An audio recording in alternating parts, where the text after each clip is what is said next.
محمل اس کے کپ میں چائے انڈیل ہی رہی تھی کہ وہ کہہ اٹھا، میرے کپ میں چینی مت ڈالنا۔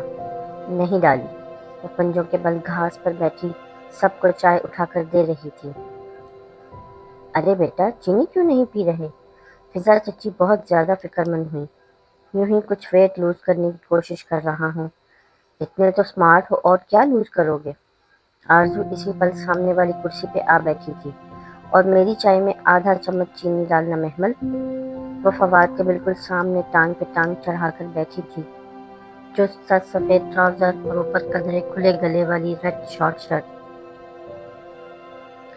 کندھوں تک سٹیپ میں کٹے بال اور گندمی عام سا چہرہ جس کو بہت محنت سے اس نے قدرے پرکشش بنایا تھا، مگر پتلی کمان سی آئی بروز اس کو بہت شاطر دکھائی دیتی تھی۔ فٹ تو رکھنا پڑتا ہے خود کو محمل، یہ کباب پکڑانا۔ فواد نے ہاتھ بڑھا کر کہا تو محمل نے فوراً کباب کی پلیٹ اٹھا کر دینی چاہی، اور دیتے دیتے اس کی انگلیاں فواد کے ہاتھوں سے مس ہوئیں۔ وہ چونکا تو گھبرا کر محمل نے پلیٹ چھوڑ دی۔ وہ گر جاتی اگر وہ تھام نہ لیتا۔ محمل نے فوراً ہاتھ کھینچ لیا۔ وہ پلیٹ پکڑے یک ٹک اسے دیکھ رہا تھا، چونک کر، سب کچھ بھول کر، جیسے اسے پہلی دفعہ دیکھ رہا ہو۔ بس لمحے بھر کا عمل تھا۔ اس نے رخ پھیر لیا تو وہ بھی دوسری جانب متوجہ ہو گیا۔ فضا چچی اور آرزو کسی اور طرف متوجہ تھیں۔ کسی نے بھی وہ لمحہ محسوس نہ کیا تھا جو آ کر گزر بھی چکا تھا، اور فواد، وہ وقفے وقفے سے اس پہ ایک نگاہ ڈالتا تھا جو پنجوں کے بل گھاس پہ بیٹھی سب کو چائے سرو کر رہی تھی۔ ذرا سا سر جھکاتی تو بھوری پونی ٹیل اور اونچی لگتی، سر اٹھاتی تو پونی ساتھ ہی جھولتی، اور وہ کان سے سنہری آنکھیں۔ ان ساری لڑکیوں کے پاس اس جیسا کچھ بھی تو نہ